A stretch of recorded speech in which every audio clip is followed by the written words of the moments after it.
মোহাম্মদপুরের জেনেভা ক্যাম্পে মাদক ব্যক্তির আধিপত্য নিয়ে দুই গ্রুপের সংঘর্ষ হয়েছে। সোমবার ভোর থেকে সকাল পর্যন্ত ক্যাম্পের ৭ নম্বর গলিতে দফায় দফায় ধাওয়া পাল্টা ধাওয়া হয়। ইট পাটকেল ছুড়ে দুপক্ষ। স্থানীয়রা জানায়, এর আগে রোববার দুপুরে ৩টি ককটেল বিস্ফোরণ ঘটানো হয়। এতে এক নারী আহত হন। রাতেই ওই এলাকায় অভিযান চালায় পুলিশ। এরপরই দুপক্ষের সংঘর্ষের শুরু হয়।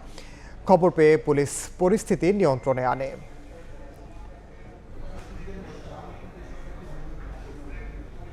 এই মুহূর্তে মোহাম্মদপুরের জেনেভা ক্যাম্পে আছেন সহকর্মী সানভীর রূপল। সরাসরি যাচ্ছি তার কাছে। রূপল,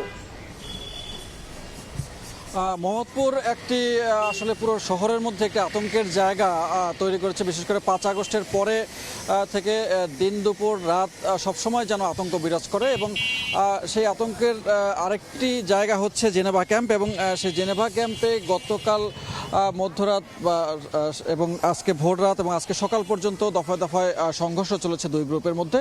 এবং সেই সংঘর্ষের রেসটা শুরু হয়েছে গতকাল দুপুরে 3টি ককটেল বিস্ফোরণ ঘটে। এবং এই মাদকের যে আখড়া হিসেবে পরিচিত জেনেভা ক্যাম্প, এবং এইখানে আধিপত্য বিস্তারকে কেন্দ্র করে দুই পক্ষ তারা ককটেল বিস্ফোরণ ঘটায়। এবং 3টি ককটেল বিস্ফোরণে মদিনা নামে একজন নারী তিনি আহত হয়েছেন। এবং তারপরেই রাতে পুলিশ অভিযান চালায়।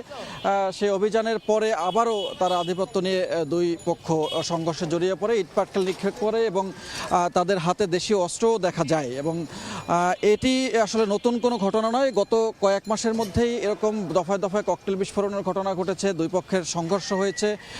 এবং গত শুক্রবারও 3 জন মাদক ব্যবসায়ীকে গ্রেফতার করেছে সেনাবাহিনী। এবং সেনাবাহিনী নির্ভরযোগ্য একটি সূত্রের সাথে কথা হয়েছে আমার কিছুক্ষণ আগে। তারা বলছিলেন যে তারা বিষয়টি পর্যবেক্ষণ করছে, এবং এর আগেও তারা অভিযান চালিয়েছে, এবং আবারও শিগগিরই একটি অভিযান চালাবেন।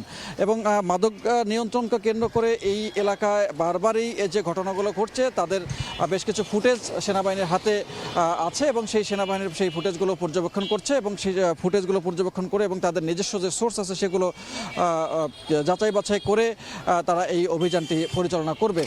এবং আরেকটি বিষয় যেটি বলছে যে বারবারই এই ধরনের ঘটনা ঘটার পেছনে আরেকটি ঘটনা আছে, সেটি হচ্ছে এখানে যারা আধিপত্য বিস্তার করে এবং দীর্ঘদিন ধরে মাদক ব্যবসা করে আসছে, তারা বারবারই ধরা পড়ার পরে তারা গ্রেফতার হওয়ার পরে আবারও জামিনে বের হয়ে আসে, এবং জামিনে বের হওয়ার পরে আবারও তারা একই রকমের পরিস্থিতি সৃষ্টি করে। এবং যেটিতে আশপাশে যে লোকজন আছেন তারা আতঙ্কের মধ্যে থাকেন। এবং শুধুমাত্র মাদক ব্যবসাকে কেন্দ্র করে যে এই অবস্থাটি তৈরি হয় তা না, আশপাশের যে ধরনের অপরাধ আছে এবং ছিনতাই এর মতো ঘটনা এবং চুরি ডাকাতি সেরকম ঘটনাও কিন্তু এই এলাকার লোকজন সেজন্য আতঙ্কিত। এবং সেনাবাহিনী যে কথাটি বলছে যে তারা বারবারই যে গ্রেফতার হয়ে আবার বের হয়ে আসছে, সেটি যাতে নির্মূল করা যায়, এবং মাদক ব্যবসাটাকে নির্মূল করার জন্যই তারা আবারও বারবার অভিযান পরিচালনা করবেন। তো এই ছিল এখন পর্যন্ত জেনেভা ক্যাম্প থেকে সবশেষ।